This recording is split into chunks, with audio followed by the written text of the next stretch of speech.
श्री स्वामी समर्थ. चला तर आज आपण बनवूया उपवासाच्या पुऱ्या. त्यासाठी आपण बटाटे उकडून घेतलेले आहेत आणि भगरीचं पीठ मिक्सरमध्ये बारीक करून मस्त बटाटे खिसून घ्यायचे. खिसल्यानंतर एकदम बारीक होतात आणि त्याच्यामध्ये आपल्याला भगरीचं पीठ टाकून घ्यायचं आहे. आता भगरीचं पीठ मी मिक्सरमध्ये दळून घेतलेलं आहे. तुम्ही असं जर गिरणीवरून दळून आणलं तर चांगलंच आहे, कारण की एकदम बारीक होतं. चवीनुसार मीठ टाकायचं. मिक्सरमध्ये दळलं का थोडंसं ठोकर राहतं. आणि जर राजगिऱ्याचं पीठ असेल तर चिकट छान येण्यासाठी थोडंसं टाका आणि लाल तिखट टाकायचं. बस एवढंच, बाकी काहीही टाकायची गरज नाही. एक नंबर छान अशा पुऱ्या होतात. आणि लगेच पुऱ्या लाटायला घ्यायच्या, कारण की जास्त वेळ जर भिजून ठेवलं तर नंतर पुऱ्या येत नाहीत. कारण की आपल्याकडं राजगिऱ्याचं पीठ नाही, ते आपण टाकलेलं नाही, त्याच्यामुळे आपल्याला लगेच पुऱ्या करून घ्यावं लागतील.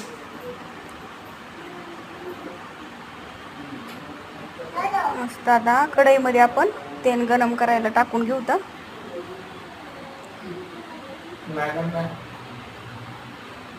आणि असं एक प्लॅस्टिकची पिशवी घ्यायची आणि त्याच्यावरती छोटे छोटे गोळे करून आपल्याला खाली त्याला तेल लावून शिनी असं वरतून अर्धी प्लॅस्टिक टाकून घ्यायचं. वरून तेल लावले मी दाखवते त्याप्रमाणे करून घ्यायचं. असं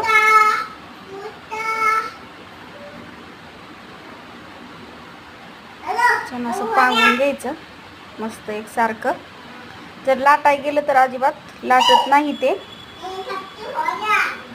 अशा प्रकारे पुरी तयार करून घ्यायची आणि गरम तेलामध्ये आपल्याला तळायला टाकून घ्यायची. थोडंसं तेल कमी तापल्यामुळं पहिली पुरी काय एवढी तुम्हाला फुगलेली नाही दिसणार, पण बाकीच्या पुऱ्यानंतर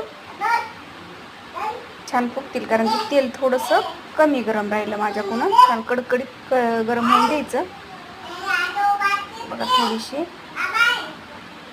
खूप अशी टेस्टी ही पुरी होती.